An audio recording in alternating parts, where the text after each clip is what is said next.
இந்த 83 கலவரத்திலே படுகொலை செய்யப்பட்ட எங்களுடைய சாபர்களான தங்கத்துறை, குட்டிமணி போன்றவர்களுக்கு வல்வெட்டித்துறையிலே ஒரு 2 சிலைகளை அமைப்பதற்கு தனியார் அவருடைய தம்பி கொடுத்ததன் பின்னணியிலே தனியார் காணிக்குள் அந்த 2 சிலைகளையும் வைப்பதற்கான முயற்சியை எங்களுடைய தமிழீழ விடுதலை இயக்கம் செய்து வந்தது.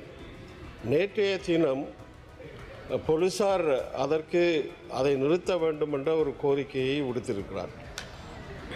ஆனால் உண்மையிலே அவர்கள் எங்களுடைய இந்த சிறையிலே படுகொலை செய்யப்பட்ட தலைவர்கள்,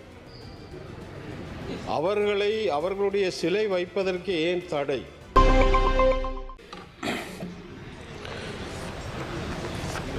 எண்பத்தி கலவரம் எங்களுடைய தமிழ் மக்களை மிக மோசமான முறையிலே தண்டித்தது. அந்த தண்டனையின் ஊடாக தமிழீழ விடுதலை இயக்கத்தினுடைய சாபகர் தங்கத்துறை, குட்டுமணி இன்னும் அவர்களோடு இருந்த 9 பேர் படுகொலை செய்யப்பட்டார்கள். இந்த படுகொலையானது ஏஆர் ஜெயவர்தனா காலத்திலே நடைபெற்றது. இந்த முறை நடந்த அந்த சிறைக்குள் நடந்த படுகொலைகள் அது உள்ளுக்குள் உருவாக்கப்பட்ட மோதல்களாக கருதப்பட்டாலும் இந்த 83 கலவரம் வெளியிலே இருந்து காடையர்களை ஏஆர் ஜெயவர்தனா ஜனாதிபதியாக இருக்கின்ற போது அவர்களை வெளியிலே இருந்த காடையர்களை உள்ளே அனுப்பி படுகொலை செய்தார்கள். தமிழீழ விடுதலை இயக்கத்திற்கு அது ஒரு பாரிய பின்னடைவாக இருந்தது. அதன் பின்பு எங்களுடைய தலைவர் ஸ்ரீசபா ரத்னம் அதை பொறுப்படுத்தி மிக நேர்த்தியான முறையிலே செய்கின்ற போதும் அடுத்த இழப்பு எங்களுக்கு ஏற்பட்டது. என்ன சொல்ல வருகிறேன் என்றால், இந்த 83 கலவரத்திலே படுகொலை செய்யப்பட்ட எங்களுடைய சாபர்களான தங்கத்துறை, குட்டிமணி போன்றவர்களுக்கு வல்வெட்டித்துறையிலே ஒரு 2 சிலைகளை அமைப்பதற்கு தனியார் அவருடைய தம்பி கொடுத்ததன் பின்னணியிலே தனியார் காணிக்குள் அந்த 2 சிலைகளையும் வைப்பதற்கான முயற்சியை எங்களுடைய தமிழீழ விடுதலை இயக்கம் செய்து வந்தது. நேற்றைய தினம் போலீசார் அதை நிறுத்த வேண்டும் என்ற ஒரு கோரிக்கையை விடுத்திருக்கிறார்.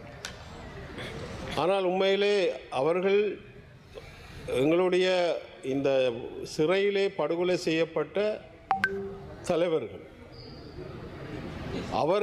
அவர்களுடைய சிலை வைப்பதற்கு ஏன் தடை? அந்த 83 கலவரம் என்பது ஒரு வரலாற்று சிறப்புமிக்க வரலாற்றாக இருந்து வருகிறது. இப்பொழுது அந்த தங்கத்துறை, குட்டிமணி போன்றவர்கள் சிறையிலே அதாவது நீதிமன்றத்திலே பெரிய அரிய சிறப்பான உரைகளை நடத்தி இருக்கிறார். ஆனால் அவர்களுக்கு நேற்றைய தினம் வேலை நடக்கின்ற சூழலை உருவாக்கிவிட்டு நேற்றைய தினம் வல்வெட்டித்துறை போலீசார் நீதிமன்றத்திலே அதை நடத்தக்கூடாது என்பதிலே நீதிமன்றத்திலே அதை நிறுத்த வேண்டும் என்று தடை உத்தரவை எடுத்திருக்கிறார். நாளை நாளன்றைக்கு நாங்கள் ஒரு பதிவு செய்யப்பட்ட அரசியல் கட்சி, எங்களுக்கும் வரலாறு இருக்கிறது. நாங்களும் தொடர்ந்து இந்த நாடாளுமன்றத்திலே 89 இருந்து வந்து கொண்டிருக்கிறோம். அப்படியான ஒரு கட்சி ஒரு தலைவருக்கு சிலை வைப்பது தடுக்கப்படுவது எந்த விதத்திலே ஒரு ஜனநாயக முறைமை என்று சொல்ல முடியும்? நாங்கள் அமைச்சர் சந்திரசேகரனிடம் இது சம்பந்தமாக பேசுகின்ற போது அவர் பெருந்தன்மையோடு சொன்னார், எழுத்து மூலம் தரவில்லை, பெருந்தன்மையோடு சொன்னார். அவர்கள் பயங்கரவாத அடிப்படையிலே பார்க்கக்கூடாது, ஆனால் அவர்களுக்கு சிலை வைக்க வேண்டும், நான் ஆதரவு தருகின்றேன், எல்லாரையும் கூப்பிடுங்கள் என்று சொன்னார். நகரசபை, வல்வெட்டித்துறை நகரசபையிலே தவிசாளர் கடிதம் கொடுத்திருக்கிறார். ஆனால் ஏன் இந்த அரசு ஒரு போராட்டத்தின் ஊடாக வந்த அரசு,